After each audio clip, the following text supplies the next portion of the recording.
सबसे शुभ दिनों में से एक दिन होता है। तो आज की इस वीडियो में आप सभी भक्तगण सुनेंगे श्री सत्यनारायण भगवान की संपूर्ण कथा। तो आइए भगवान श्री लक्ष्मी नारायण जी के चरणों का ध्यान करते हुए, जिसने श्री सत्यनारायण भगवान की कथा का नाम न सुना हो, इस कथा को सुनने का फल हजारों सालों तक किए गए यज्ञ के बराबर माना जाता है। शास्त्रों के अनुसार ऐसा माना गया है कि इस कथा को सुनने वाला व्यक्ति अगर व्रत रखता है तो उसके जीवन के दुखों को भगवान श्री हरि विष्णु स्वयं ही हरण कर लेते हैं। स्कंद पुराण के अनुसार भगवान सत्यनारायण श्री हरि विष्णु का ही दूसरा रूप है। इस कथा की महिमा को भगवान श्री सत्यनारायण ने अपने मुख से देवर्षि नारद को बताया है। पूर्णिमा के दिन इस कथा को सुनने का विशेष महत्व है। कलयुग में इस व्रत कथा को सुनना बहुत पुण्य प्रदान करने वाला माना गया है। तो हमारी आपसे विनम्र विनती है कि इस कथा को पूरा अवश्य सुनिएगा। जो लोग पूर्णिमा के दिन सत्यनारायण भगवान की कथा नहीं सुन पाते हैं, वे कम से कम भगवान सत्यनारायण का मन में ध्यान कर लें, इससे विशेष लाभ होता है। पुराणों में ऐसा भी बताया गया है कि जिस स्थान पर श्री सत्यनारायण भगवान की पूजा होती है, वहां गौरी, गणेश, नवग्रह और समस्त दिक्पाल स्वयं आ जाते हैं। इस कथा के प्रभाव से खुशहाल जीवन, दाम्पत्य सुख, मनचाहे वर वधु, संतान, स्वास्थ्य जैसी समस्त मनोकामनाओं की पूर्ति होती है। अगर पैसों से जुड़ी हुई कोई समस्या है तो यह कथा किसी संजीवनी से कम नहीं है। प्रिय श्रोताओं, जब भी मौका मिले भगवान सत्यनारायण की कथा अवश्य सुने और सुनाए। आइए भगवान श्री लक्ष्मी नारायण जी के चरणों का ध्यान करते हुए इस कथा को प्रारंभ करते हैं।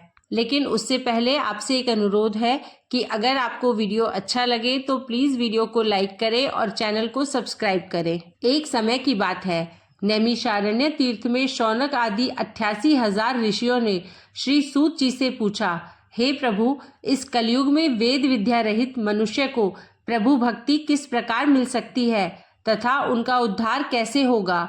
हे मुनिश्रेष्ठ, कोई ऐसा तप बताइए जिससे थोड़े समय में ही पूर्ण फल मिले और मनोवांछित फल भी मिल जाए।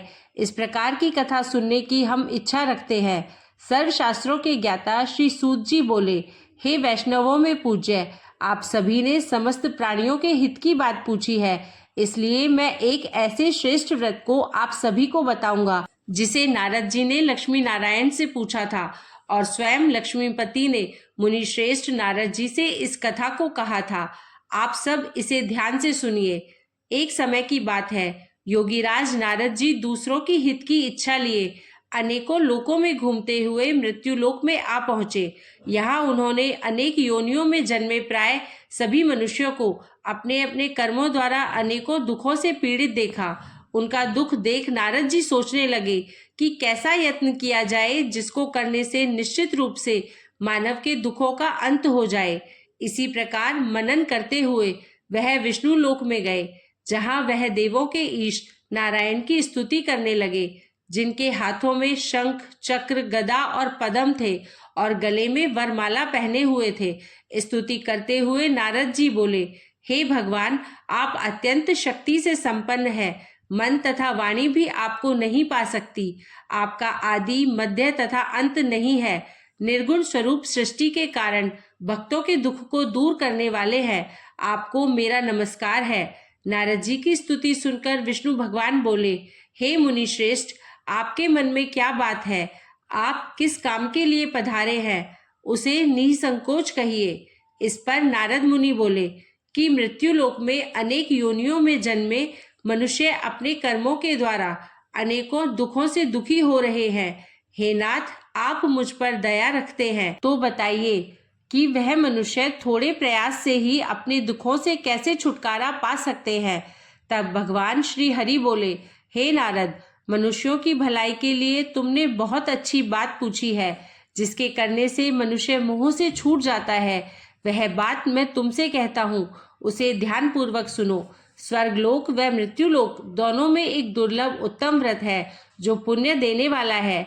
आज प्रेमवश होकर मैं उसे तुमसे कहता हूँ। श्री सत्यनारायण भगवान का यह व्रत अच्छी तरह विधान पूर्वक करके मनुष्य तुरंत ही यहाँ सुख भोग कर मरने पर मोक्ष की प्राप्ति करता है। श्री हरि के वचन सुनकर नारद जी बोले, हे प्रभु, उस व्रत का क्या फल है और उसका विधान क्या है? यह व्रत किसने किया था? इस व्रत को किस दिन करना चाहिए, सभी कुछ विस्तार से बताइए। नारद जी की बात सुनकर श्री हरि बोले, दुख और शोक को दूर करने वाला, यह सभी स्थानों पर विजय दिलाने वाला है। मानव को भक्ति और श्रद्धा के साथ शाम को श्री सत्यनारायण भगवान की पूजा धर्मपरायण होकर ब्राह्मणों व बंधुओं के साथ करनी चाहिए। भक्ति भाव से ही नैवेद्य, केले का फल, घी, दूध और गेहूं का आटा सवाया ले। गेहूं के स्थान पर साठी का आटा, शक्कर तथा गुड़ लेकर और सभी भक्षण योग्य पदार्थों को मिलाकर भगवान का भोग लगाए। ब्राह्मणों सहित बंधु बांधव को भी भोजन कराए। उसके बाद स्वयं भोजन करे। भजन कीर्तन के साथ भगवान की भक्ति में लीन हो जाए। इस तरह से सत्यनारायण भगवान का यह व्रत करने पर मनुष्य की सारी इच्छाएं निश्चित रूप से पूरी होती है। इस कलिकाल अर्थात कलयुग में मृत्यु लोक में मोक्ष का यही एक सरल उपाय बताया गया है। इस प्रकार से श्री सत्यनारायण व्रत कथा का प्रथम अध्याय संपूर्ण हुआ। आप लोग बड़ी श्रद्धा और प्रेम से बोलिए, श्री सत्यनारायण भगवान की जय। श्रोताओं, अब दूसरा अध्याय सुनिए। सूत जी बोले, हे ऋषियों, जिसने सबसे पहले इस व्रत को किया था, मैं उसका इतिहास कहता हूँ, इसे ध्यान से सुनो। सुंदर काशीपुरी नगरी में एक अत्यंत निर्धन ब्राह्मण रहता था। भूख प्यास से परेशान वह धरती पर घूमता रहता था। ब्राह्मणों से प्रेम करने वाले भगवान ने एक दिन ब्राह्मण का वेश धारण कर उसके पास जाकर पूछा, हे विप्र, नित्य दुखी होकर तुम पृथ्वी पर क्यों घूमते हो? दीन ब्राह्मण बोला, मैं निर्धन ब्राह्मण हूँ, भिक्षा के लिए धरती पर घूमता रहता हूँ। हे भगवान, यदि आप इसका कोई उपाय जानते हैं तो मुझे बताइए। वृद्ध ब्राह्मण बोले कि सत्यनारायण भगवान मनोवांछित फल देने वाले हैं, इसलिए तुम उनका पूजन करो। ऐसा करने से मनुष्य सभी दुखों से मुक्त हो जाता है। वृद्ध ब्राह्मण बनकर आए भगवान सत्यनारायण उस निर्धन ब्राह्मण को व्रत का सारा विधान बताकर अंतर ध्यान हो गए। ब्राह्मण मन ही मन सोचने लगा कि जिस व्रत को वृद्ध ब्राह्मण करने को कह गया है, मैं उसे अवश्य करूंगा। यह निश्चय करने के बाद उसे रात में नींद नहीं आई। वह सवेरे उठकर श्री सत्यनारायण भगवान के व्रत का निश्चय कर भिक्षा के लिए चला गया। उस दिन निर्धन ब्राह्मण को भिक्षा में बहुत धन मिला, जिससे उसने बंधु बांधव के साथ मिलकर श्री सत्यनारायण भगवान का व्रत संपन्न किया। भगवान सत्यनारायण का व्रत संपन्न करने के बाद वह निर्धन ब्राह्मण सभी दुखों से मुक्त हो गया और अनेक प्रकार की संपत्तियों से युक्त हो गया। उसी समय से यह ब्राह्मण हर माह इस व्रत को करने लगा। इस तरह से सत्यनारायण भगवान के व्रत को जो मनुष्य करेगा वह सभी प्रकार के पापों से छूटकर मोक्ष को प्राप्त होगा। जो मनुष्य इस व्रत को करेगा वह भी दुखों से मुक्त हो जाएगा। सूत जी बोले, इस तरह से नारद जी से नारायण जी का कहा हुआ श्री सत्यनारायण व्रत को मैंने तुमसे कहा। हे विप्रो, मैं अब और क्या कहूँ? ऋषि बोले, हे मुनिवर, संसार में उस विप्र से सुनकर और किस किस ने इस व्रत को किया, हम सब इस बात को सुनना चाहते हैं। इसके लिए हमारे मन में श्रद्धा का भाव है। सूत जी बोले, हे मुनियों, जिसने इस व्रत को किया है वह सब सुनो। एक समय वही विप्र धन और ऐश्वर्य के अनुसार अपने बंधु बांधवों के साथ इस व्रत को करने के लिए तैयार हुआ। उसी समय एक लकड़ी बेचने वाला बूढ़ा आदमी आया और लकड़ियां बाहर रखकर अंदर ब्राह्मणों के घर में गया। प्यास से दुखी लकड़हारा उन्हें व्रत करते देख प्रणाम कर पूछने लगा कि आप यह क्या कर रहे हैं तथा इसे करने से क्या फल मिलेगा, कृपया मुझे भी बताइए। ब्राह्मण ने कहा कि हे राजन, सब मनोकामनाओं को पूरा करने वाला यह सत्यनारायण भगवान का व्रत है। इनकी कृपा से ही मेरे घर में धन धान्य आदि की वृद्धि हुई है। विप्र से सत्यनारायण व्रत के बारे में जानकर लकड़हारा बहुत प्रसन्न हुआ। चरणामृत लेकर वह प्रसाद खाने के बाद अपने घर गया। लकड़हारे ने अपने मन में संकल्प लिया कि आज लकड़ी बेचने से जो धन मिलेगा उसी से मैं श्री सत्यनारायण भगवान का उत्तम व्रत करूंगा। मन में इस विचार को लेकर बूढ़ा आदमी सिर पर लकड़ियां रखकर उस नगर में बेचने गया जहां धनी लोग ज्यादा रहते थे। उस नगर में उसे अपनी लकड़ियों का दाम पहले से 4 गुना अधिक मिला। बूढ़ा प्रसन्नता के साथ दाम लेकर केले, शक्कर, घी, दूध, दही और गेहूं का आटा लिया और सत्यनारायण भगवान के व्रत की अन्य सामग्रियां लेकर अपने घर गया। वहां उसने अपने बंधु बांधवों को बुलाकर विधि विधान से सत्यनारायण भगवान का पूजन और व्रत किया। इस व्रत के प्रभाव से वह बूढ़ा लकड़हारा धन पुत्र आदि से युक्त होकर संसार के समस्त सुख भोगकर अंतकाल में वैकुंठ धाम को चला गया। इस प्रकार श्री सत्यनारायण व्रत कथा का दूसरा अध्याय संपूर्ण हुआ। आप लोग बड़े श्रद्धा और प्रेम से बोलिए श्री सत्यनारायण भगवान की जय। प्रिय श्रोताओं, अब श्री सत्यनारायण कथा का तीसरा अध्याय सुनिए। सूत जी बोले, हे श्रेष्ठ मुनियों, अब आगे की कथा कहता हूँ, उसे ध्यान पूर्वक सुनिए। प्राचीन काल में उल्कामुख नाम का एक बुद्धिमान राजा था। वह सत्यवक्ता और जितेंद्रिय था। प्रतिदिन देव स्थानों पर जाता और निर्धनों को धन देकर उनके कष्ट दूर करता था। उसकी पत्नी कमल के समान मुख वाली तथा सती साध्वी थी। भद्रशलाला नदी के तट पर उन दोनों ने श्री सत्यनारायण भगवान का व्रत किया। उसी समय साधु नाम का एक वैश्य आया। उसके पास व्यापार करने के लिए बहुत सा धन भी था। राजा को व्रत करते देखकर वह विनय के साथ पूछने लगा, हे राजन, भक्ति भाव से पूर्ण होकर आप यह क्या कर रहे हैं? मैं सुनने की इच्छा रखता हूँ, इसलिए आप मुझे बताने का कष्ट करें। राजा बोला, हे साधु, अपने बंधु बांधव के साथ पुत्र आदि की प्राप्ति के लिए एक महाशक्तिशाली श्री सत्यनारायण भगवान का व्रत और पूजन कर रहा हूँ। राजा के वचन सुन साधु आदर से बोला, हे राजन, मुझसे इस व्रत कथा का सारा विधान कहिए। आपके कथन अनुसार मैं इस व्रत को करूँगा। मेरी भी संतान नहीं है और इस व्रत को करने से निश्चित रूप से मुझे संतान की प्राप्ति होगी।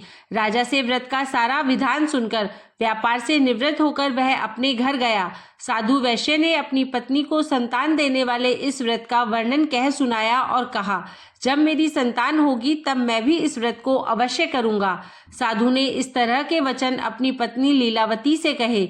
एक दिन लीलावती पति के साथ आनंदित हो सांसारिक धर्म में प्रवृत्त होकर श्री सत्यनारायण भगवान की कृपा से गर्भवती हो गई। 10वें महीने में उसके गर्भ से एक सुंदर कन्या ने जन्म लिया। दिनों दिन वह ऐसे बढ़ने लगी जैसे शुक्ल पक्ष का चंद्रमा बढ़ता है। माता पिता ने अपनी कन्या का नाम कलावती रखा। एक दिन लीलावती ने मीठे शब्दों में पति को याद दिलाया कि आपने सत्यनारायण भगवान के जिस व्रत को करने का संकल्प किया था उसे करने का समय आ गया है। साधु बोला, हे प्रिय, इस व्रत को मैं उसके विवाह पर करूंगा। इस प्रकार अपनी पत्नी को आश्वासन देकर वह नगर को चला गया। कुछ वर्षों के पश्चात कलावती शादी के योग्य हो गई। साधु ने एक बार नगर में अपनी कन्या को सखियों के साथ देखा तो तुरंत ही पुरोहित को बुलाया और कहा, मेरी कन्या के लिए योग्य वर देखकर आओ। साधु की बात सुनकर पुरोहित कंचन नगर में पहुंचा और वहां देखभाल कर लड़की के लिए सुयोग्य वर ढूंढा। साधु ने बंधु बांधव को बुलाकर अपनी पुत्री का विवाह कर दिया, लेकिन दुर्भाग्य की बात यह थी कि साधु ने अभी भी श्री सत्यनारायण भगवान का व्रत नहीं किया। इस पर श्री सत्यनारायण भगवान क्रोधित हो गए और श्राप दिया कि साधु को अत्यधिक दुख मिले। अपने कार्य में कुशल साधु बनिया जमाई को लेकर समुद्र के पास स्थित रत्नापुर नगर में गया। वहां जाकर ससुर दामाद दोनों मिलकर चंद्रकेतु नामक राजा के नगर में व्यापार करने लगे। एक दिन भगवान श्री सत्यनारायण की माया से एक चोर राजा का धन चुराकर भाग रहा था। उसने राजा के सिपाहियों को अपना पीछा करते देख चुराया हुआ धन वहां रख दिया जहां साधु अपने जमाई के साथ ठहरा हुआ था। राजा के सिपाहियों ने साधु वैश्य के पास राजा का धन पड़ा देखा तो ससुर जमाई दोनों को बांधकर प्रसन्नता से राजा के पास ले गए और कहा, महाराज, हम दोनों चोरों को पकड़ लाए हैं, आप आगे की कार्यवाही की आज्ञा दे। राजा की आज्ञा से उन दोनों को कारावास में डाल दिया गया और उनका सारा धन भी उनसे छीन लिया गया। श्री सत्यनारायण भगवान के श्राप से साधु की पत्नी भी बहुत दुखी हुई। घर में जो धन रखा था उसे चोर चुरा ले गए। शारीरिक तथा मानसिक पीड़ा व भूख प्यास से अति दुखी होकर कलावती एक ब्राह्मण के घर गई। वहां उसने श्री सत्यनारायण भगवान का व्रत होते देखा और कथा भी सुनी। वह प्रसाद ग्रहण कर रात को घर वापस आई। माता ने कलावती से पूछा, हे पुत्री, अब तक तुम कहाँ थी? तेरे मन में क्या है? कलावती ने अपनी माता से कहा, हे माता, मैंने एक ब्राह्मण के घर में श्री सत्यनारायण भगवान का व्रत अनुष्ठान होते देखा है। कन्या के वचन सुनकर लीलावती भगवान के पूजन की तैयारी करने लगी। लीलावती ने परिवार व बंधुओं सहित सत्यनारायण भगवान का पूजन किया और उनसे वर मांगा कि हे प्रभु, मेरे पति तथा जमाई शीघ्र घर आ जाएं। साथ ही यह भी प्रार्थना की कि हम सबका अपराध भगवान क्षमा करें। श्री सत्यनारायण भगवान इस व्रत से संतुष्ट हो गए और राजा चंद्रकेतु के सपने में दर्शन देकर कहा, हे राजन, तुम उन दोनों वैश्यों को छोड़ दो और तुमने उनका जो धन लिया है उसे भी वापस कर दो। अगर ऐसा नहीं किया तो मैं तुम्हारा धन, राज्य और संतान सभी को नष्ट कर दूंगा। राजा को यह सब कहकर सत्यनारायण भगवान अंतर्ध्यान हो गए। प्रातःकाल सभा में राजा ने अपना सपना सुनाया। फिर बोले, वणिक पुत्रों को कैद से मुक्त कर सभा में लाओ। दोनों ने आते ही राजा को प्रणाम किया। राजा अत्यंत मधुर वाणी में बोला, हे महानुभावों, दुर्भाग्य से ऐसा कठिन दुख तुम्हें प्राप्त हुआ है, लेकिन अब तुम्हें कोई भय नहीं है। ऐसा कहकर राजा ने उन दोनों को नए वस्त्र और आभूषण पहनाए और जितना धन उनका लिया था उससे दोगुना धन वापस कर दिया। दोनों वैश्य अपने घर को चल दिए। इस प्रकार से श्री सत्यनारायण व्रत कथा का 3रा अध्याय यहीं पर संपूर्ण हुआ। बड़े श्रद्धा और प्रेम से बोलिए श्री सत्यनारायण भगवान की जय। प्रिय श्रोताओं, आइए अब श्री सत्यनारायण भगवान की कथा का 4था अध्याय सुनते हैं। सूत जी बोले, वैश्य ने मंगलाचार कर अपनी यात्रा आरंभ की और अपने नगर की ओर चल दिए। उनके थोड़ी दूर जाने के बाद एक दंडी वेशधारी श्री सत्यनारायण भगवान ने उनसे पूछा, हे साधु, तेरी नाव में क्या है? व्यापारी हंसता हुआ बोला, हे दंडी, आप क्यों पूछते हो? क्या धन लेने की इच्छा है? मेरी नाव में तो बेल और पत्ते भरे हुए हैं। वैश्य के कठोर वचन सुनकर दंडी बने श्री सत्यनारायण भगवान बोले, तुम्हारे वचन सत्य हो। दंडी ऐसा वचन कहकर वहां से दूर चले गए और कुछ दूर जाकर समुद्र के किनारे बैठ गए। दंडी के जाने के बाद साधु वैश्य ने नित्य क्रिया के पश्चात नाव को ऊंची उठती देखकर आश्चर्यचकित हो गया और नाव में बेल पत्ते आदि देख वही मूर्छित हो वहीं पर गिर पड़ा। मूर्छा खुलने पर वह अत्यंत शोक में डूब गया। तब उसका दामाद बोला, पिताजी, आप शोक ना मनाएं, यह दंडी का श्राप है, इसलिए हमें उनकी ही शरण में जाना चाहिए, तभी हमारी मनोकामना पूरी होगी। दामाद की बात सुनकर वह दंडी के पास पहुंचा और अत्यंत विनम्रता एवं भक्तिभाव से प्रणाम करके बोला, हे महाराज, मैंने आपसे जो असत्य वचन कहे थे उनके लिए मुझे क्षमा कर दीजिए। ऐसा सुनकर महान शोकातुर होकर दंडी भगवान बोले, हे वणिक पुत्र, मेरी आज्ञा से बार बार तुम्हें दुख प्राप्त हुआ है क्योंकि तुम मेरी पूजा से विमुख हुए। साधु बोला, हे प्रभु, आपकी माया से ब्रह्मा आदि देवता भी आपके रूप को नहीं जानते। प्रभु, मैं तो अज्ञानी हूँ, कैसे जान सकता हूँ? आप प्रसन्न होइए, अब मैं अपनी सामर्थ्य के अनुसार आपकी पूजा करूँगा। हे प्रभु, मेरी रक्षा कीजिए और पहले के समान नौका में धन धान्य भर दीजिए। साधु वैश्य के भक्तिपूर्ण वचन सुनकर भगवान प्रसन्न हो गए और उसकी इच्छा अनुसार वरदान देकर अंतर्ध्यान हो गए। ससुर जमाई जब लौटे तो नाव धन से भरी हुई थी। फिर वहीं अपने अन्य साथियों के साथ श्री सत्यनारायण भगवान का पूजन कर अपने नगर को चल दिए। जब नगर के नजदीक पहुंचे तो दूत को घर पर खबर करने के लिए भेज दिया। दूत साधु की पत्नी को प्रणाम कर कहता है कि हे माता, स्वामी अपने दामाद सहित नगर के निकट आ गए हैं। दूत की बात सुन साधु की पत्नी लीलावती ने बड़े हर्ष के साथ श्री सत्यनारायण भगवान का पूजन कर अपनी पुत्री कलावती से कहा, हे पुत्री, मैं अपने पति के दर्शन को जा रही हूँ, तू कार्य पूर्ण कर शीघ्र आ जाना। माता के ऐसे वचन सुनकर कलावती जल्दी से प्रसाद छोड़कर अपने पति के पास चली गई। प्रसाद की अवज्ञा के कारण श्री सत्यनारायण भगवान रुष्ट हो गए और नाव सहित उसके पति को पानी में डुबो दिया। कलावती अपने पति को वहां ना पाकर रोती हुई जमीन पर गिर गई। नाव को डूबा हुआ देख और कन्या को रोता हुआ देख साधु दुखी होकर बोला, हे प्रभु, मुझसे तथा मेरे परिवार से जो भी भूल हुई है उसे क्षमा करे। साधु के दीन वचन सुनकर श्री सत्यनारायण भगवान प्रसन्न हो गए और आकाशवाणी हुई, हे साधु, तेरी कन्या मेरे प्रसाद को छोड़कर आई है, इसलिए उसका पति अदृश्य हो गया है। यदि वह घर जाकर प्रसाद खाकर लौटती है तो उसे इसका पति अवश्य मिलेगा।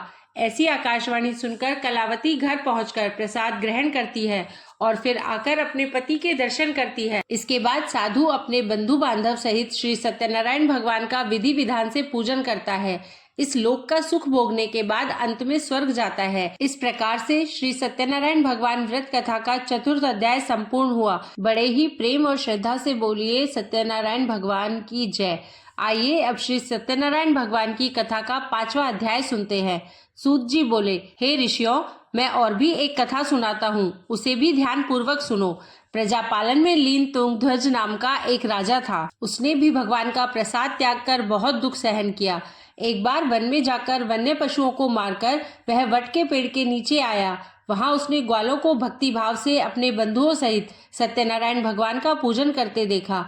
अभिमानवश राजा ने उन्हें देखकर भी पूजा स्थल पर नहीं गया और न ही उसने भगवान को नमस्कार किया।